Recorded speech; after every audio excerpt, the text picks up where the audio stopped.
ओम सर्वे भवन्तु सुखिना सर्वे सन्तु निरामयाः सर्वे भद्राणि पश्यन्तु मां कश्चित् दुःखभाग् भवेत्। चलिए भक्तजन, हम शिव महापुराण का तीसरा अध्याय आज आपके आगे प्रस्तुत करता हूँ। ध्यान पूर्वक सुनिएगा।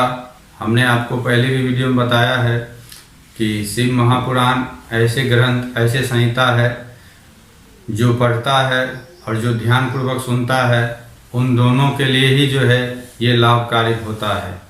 तो चलिए हम शुरू करते हैं और आप ध्यान पूर्वक सुनिएगा। ओम। तीसरा अध्याय। श्री व्यास जी बोले, सूत जी के ऐसे कहने पर उन समस्त ऋषियों ने कहा है महामुनि सूत जी, यदि आप हमें अद्भुत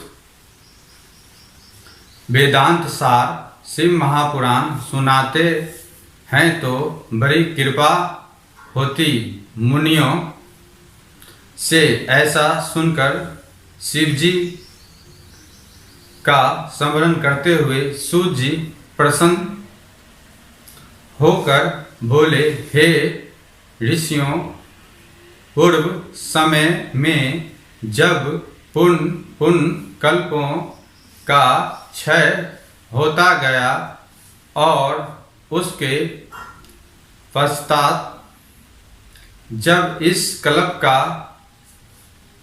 प्रादुर्भाव हुआ, तब सृष्टि संबंधी कार्यों के आरंभ होने पर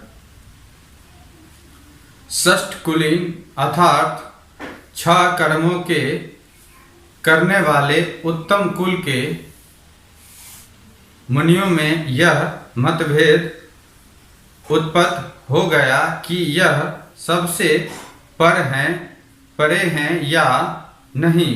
तब इसके निर्णय के लिए वे लोग ब्रह्मा जी के पास गए।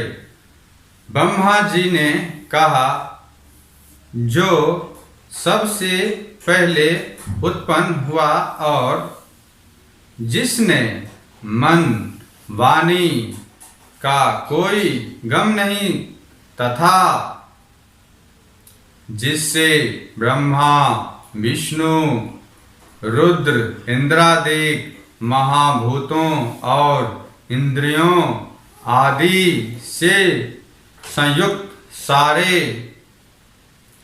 जगत की उत्पत्ति होती है, वही सबसे परे हैं और वह सर्वज्ञ हैं।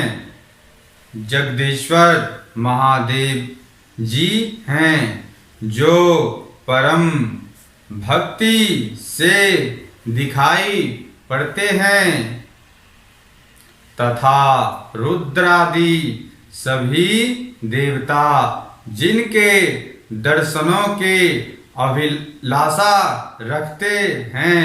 अतः हे ब्राह्मणों, आप लोग महादेव जी का प्रसाद पाने के लिए 1000 वर्ष का दीर्घ यज्ञ कीजिए, जिसमें शिव जी की कृपा से आपको साध्य और साधन का ज्ञान होगा।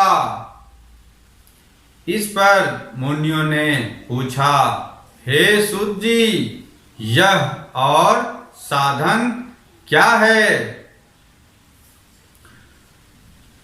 ब्रह्मा जी ने कहा, साध्य शिव पद हैं और साधन उनकी सेवा करना है, परंतु इसके लिए साधक का समर्था ही निष्प्रह होना चाहिए। जब इस प्रकार देव विधि से भगवान शिव की आराधना होती है, तब परमेश पद की प्राप्ति होती जाती है और जो जैसा करता है उसे वैसा ही फल प्राप्त होता है। इस संबंध में स्वयं शिव जी ने भी कई निर्देश दिया है। कानों से सुनना, वचन से कहना, मन से मनन करना भी एक महान साधना है। संभव है कि इस साधन में पहले से कुछ क्लेश प्रतीत हो, परंतु पीछे आनंद मंगल ही प्राप्त होता है। तो हमने शिव महापुराण का तीसरा अध्याय आप लोगों के साथ प्रस्तुत किया है, आप लोगों के समक्ष।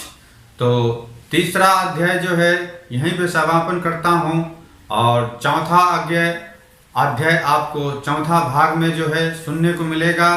अभी तक के लिए आप हमें आज्ञा दिए और ध्यानपूर्वक इस संहिता को सुने। ये जो तीसरा अध्याय है, अभी मैं आपको बस इतना ही करूँ।